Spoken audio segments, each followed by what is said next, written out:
Boa tarde, estamos novamente aqui com um Café com Direito. Convido você a tomar um cafezinho conosco e hoje estou eu aqui e a minha colega a doutora Caroline Comim para nós falarmos sobre a pejotização, né, Carol? Uhum. Vamos trazer aí a abordagem sobre a terceirização e a pejotização da mão de obra. Então, convido vocês aí a enviar essa live para os seus amigos, para mais pessoas. É um assunto bem em voga, né? Que as empresas hoje, a gente tem muita confusão sobre esse tema. Então, hoje a doutora Carolina vai trazer aí explicações bem interessantes aí que vocês possam sanar as dúvidas de vocês. Então, lembrando, né, que nós estamos todas as quintas-feiras, às 13 horas, trazendo conteúdos explicativos, informativos sobre o que você precisa para gerir os seus negócios, para auxiliar as suas empresas e poder aí ter sempre um resultado correto, né, e gerar cada vez menos conflitos. Então, passo a palavra para minha colega aí que vai falar um pouquinho sobre isso, Carol. Então, tá, boa tarde a todos. Obrigada, Elisângela. Então, vamos primeiro, né, clarear o que seria a terceirização e a pejotização. A terceirização foi um assunto que veio bastante discussão após a reforma trabalhista em 2017. Houve até uma discussão sobre a constitucionalidade ou não da terceirização da atividade fim da empresa, que era algo que antes não poderia, mas após isso veio até um julgamento do STF que autorizou. E com esse julgamento da constitucionalidade da terceirização da atividade fim, a gente vê que é uma rotina, uma realidade das empresas que vem sendo muito aplicada. A gente consegue perceber uma confusão nas empresas entre o que seria uma terceirização e quando você se utiliza da pejotização. Então, a terceirização é quando você, empresário, contrata uma empresa terceirizada para que ela forneça determinados funcionários dela para trabalhar dentro da sua empresa.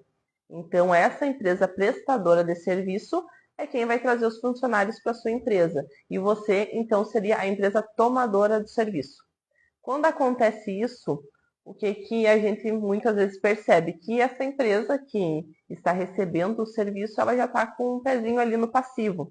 Porque a partir do momento que você tem os empregados dessa empresa prestadora de serviço dentro da sua empresa, a partir do momento que essa empresa vier à falência ou parar de pagar algum salário, você se torna o responsável subsidiário pelo pagamento desses valores.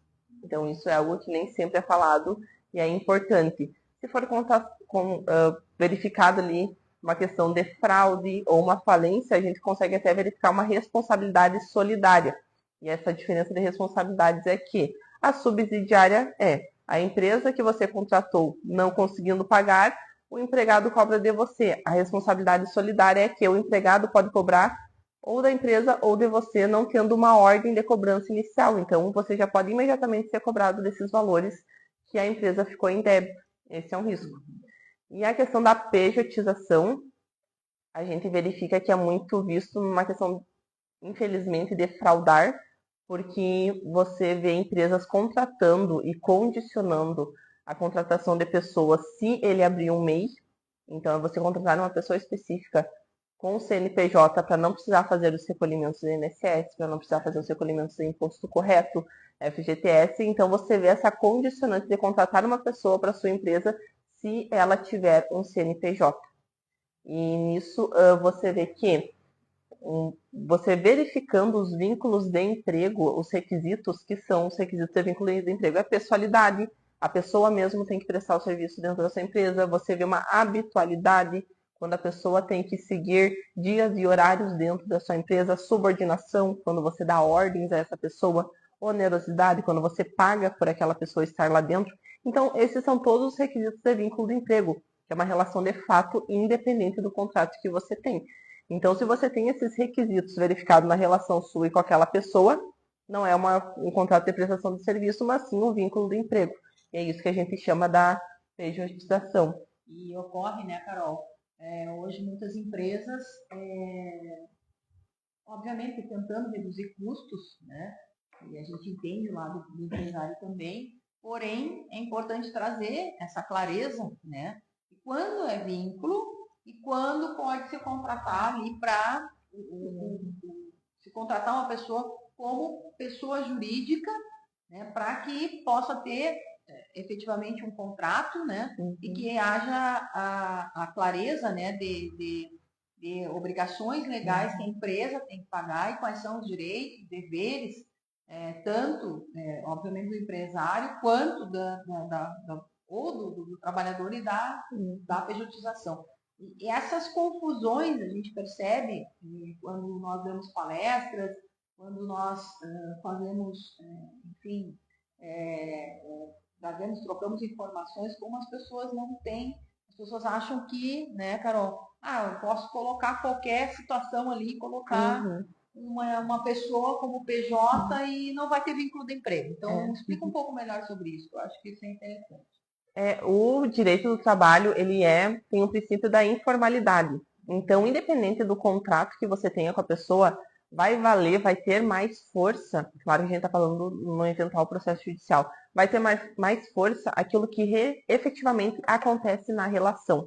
Então, você pode até ter um contrato com um MEI, com um CNPJ, mas vai se configurar um vínculo de emprego verificado os requisitos que eu disse ali, a questão da pessoalidade, a questão da onerosidade, a habitualidade, subordinação, porque até mesmo na parte de terceirização, mesmo que você contrate uma empresa prestadora de serviço e ela dentro da sua abrangência de funcionários lá dentro te ceda alguns funcionários, você tratando ele com todos esses requisitos, aquilo ali você já vai criar um vínculo de emprego entre essa pessoa, porque numa terceirização você só tem o controle dos projetos realizados pela pessoa, pela produção dela. Você não tem como obrigar ou subordinar ela a determinadas coisas, porque isso é uma obrigação de vínculo de emprego e só a empresa prestadora de serviço pode cobrar isso da pessoa. Não vem a empresa tomadora de serviço poder exercer esse poder, porque isso é de um vínculo de emprego, e se é vínculo de emprego, então tem que ter assinatura na CTPS, recolhimento do INSS, FGTS, salário, férias, então tem toda aquela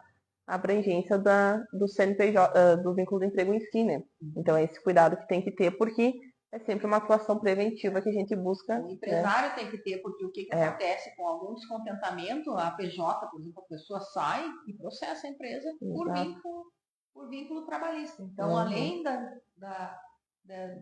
as verbas, todas as verbas são, acho que é importante trazer, né? Sim. Todas as verbas têm reflexo ali nessa relação, né? Sim, porque como PJ, você vai pagar ali só um valor, um X valor que você dá para a pessoa e ela faz ali os recolhimentos dela. Mas, como vínculo de emprego, tem todas as obrigações da própria empresa por ter um funcionário, os cuidados que ela tem que ter, bem como num salário. Esse salário vai incidir imposto de renda, vai incidir INSS, que é o recolhimento que a própria empresa faz para o INSS, fora o salário do empregado, recolhimento do FGTS. Então, são todos os reflexos, né? Férias, mais o terço constitucional, 13º, vamos dizer, em uma eventual demissão, com justa causa, sem justa causa, aviso prévio. Então, muitos reflexos, e mesmo que seja um pequeno período desse trabalho, pode ter muitas consequências, né? Até questão de estabilidade a gente tem ali, que tem que cuidar da situação ali do empregado. Então são vários fatores que muitas vezes o empresário só olha financeiramente e não sabe todo esse contexto aí do risco que ele pode ter, né, em fazendo uma contratação de uma PJ de uma forma que não seja a mais correta possível. Né? Então, acho que é interessante né, trazer porque a terceirização é algo positivo sim para a empresa, mas tem que ser feita da forma correta, com o contrato correto, com as cláusulas corretas. Não é de modelo do Google ali que tu consegue a solução dos problemas. Na verdade, pegando esses modelos prontos, você cria mais problemas para a empresa. Então, é possível sim fazer, desde que da forma correta. E até agora, nessa situação de privatização e terceirização, existem decisões do STF que vem derrubando decisões da Justiça do Trabalho. Mas é um cuidado que tem que se ter. Por quê? Porque existe a lei fala sobre os requisitos, a lei fala das regras de vínculo de emprego e terceirização. O Tribunal Regional do Trabalho, ele segue essas leis e a aplicação da legislação trabalhista. Já o STF entende sobre a regularidade da pejotização. Então, quando os processos chegam ao STF, muitas decisões do Tribunal do Trabalho vêm sendo derrubadas pelo STF, dizendo que é possível. Só que como eles seguem apenas um entendimento, não a legislação, a partir do momento que eles quiserem mudar o entendimento, a pejotização já não está mais válida. A partir do momento que muda um ministro, que antes era a favor e agora vem um que é contra, já não tem mais essa validade a pejotização. E também não é qualquer processo que consegue se chegar ao STF. Tem todos os requisitos que devem ser cumpridos para esse processo chegar lá. Então é muito inseguro você se valer de uma decisão da STF, porque na Justiça do Trabalho comprovados esses requisitos, é bem possível que seja condenado então e seja reconhecido o vínculo de emprego.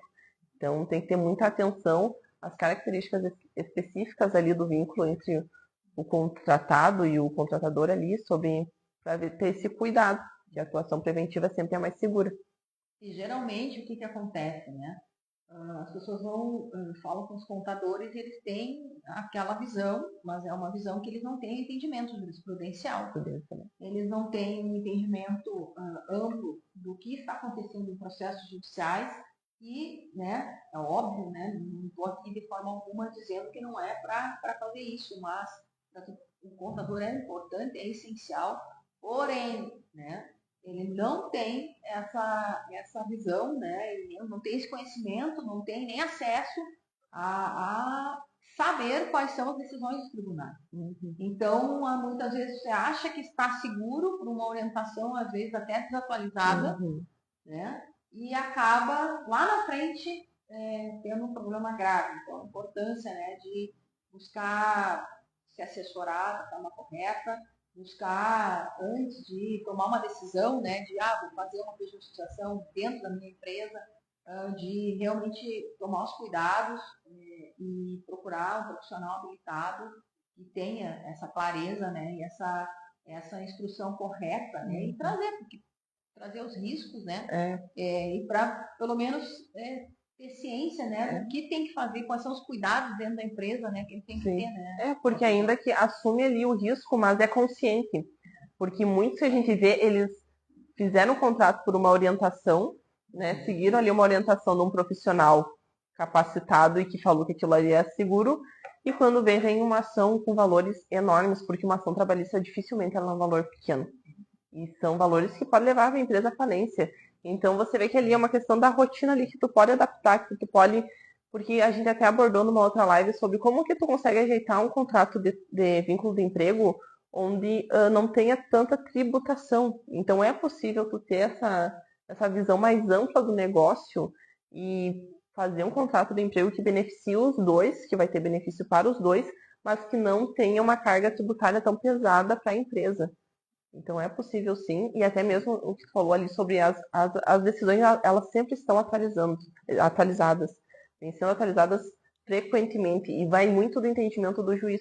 Então a gente tem um entendimento em Cruz Alta, que pode ter um entendimento em Juí, que pode ter outro em Porto Alegre, no tribunal vai para, depende das turmas que vai, é um entendimento ou outro, então tem que estar por dentro de tudo isso, e ali traçar, né, o que vai ser feito ou não, e sabendo qual pode ser a consequência daquilo, mas conscientemente, né? Não ter essa surpresa.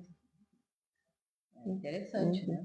Então, você aí que tem dúvidas em relação a tanto a terceirização quanto a pejotização, né? Saber que tem implicâncias, tanto positivas quanto negativas, né? Saber quais são os riscos, né? E a importância realmente de ter essa visão clara, né? E hoje realmente está muito comum, as empresas estão indo para esse lado de realmente levar o funcionário no MEI, né? E algo importante também, né? A pessoa para ter um MEI, ela tem alguns requisitos, não é todo mundo que pode ter um MEI. E aí eu vejo também muita confusão por exemplo, profissionais que estão já avançados, querem fazer um MEI para fazer um serviço, então a gente tem que cuidar, né, todas essas orientações aí e de como realmente se proteger, né, o máximo possível para ter uma segurança jurídica, por mais que não seja fácil hoje transmitir uma segurança jurídica, né, mas pelo menos ter esse discernimento, né, do que realmente aplicar, quando aplicar, né, dos contratos bem elaborados, dos contratos analisados, as pessoas não leem os contratos. Isso é algo grave, a gente vê que as pessoas não leem, mas aí tem uma cláusula lá que pode realmente acabar trazendo prejuízos. Então, a importância, né, de ter calma, de ter prudência para ler, para realmente pensar, para tomar a melhor decisão. E claro, né, às vezes na correria do dia a dia, né, o empresário acaba tomando decisões rápidas e acaba não tendo, né, esse tempo para fazer isso. Mas a importância, então, de antever, né, se precaver e trazer essa prevenção para dentro do seu negócio. Isso aí. É isso? Então, hoje, né, trazendo mais um pouco aí do conteúdo importante para vocês, aí, se tiverem alguma dúvida, nos chamem no direct. Nós estamos disponíveis para poder sanar as dúvidas de vocês e informá-los que quinta-feira que vem estaremos novamente com o Café do Direito, Café com Direito, abordando um outro tema e que nós iremos publicar aí no decorrer da semana. Então, permaneçam conosco, fiquem ligados e tenham uma excelente tarde, né, Carol? Obrigada pela presença de todos. Obrigada.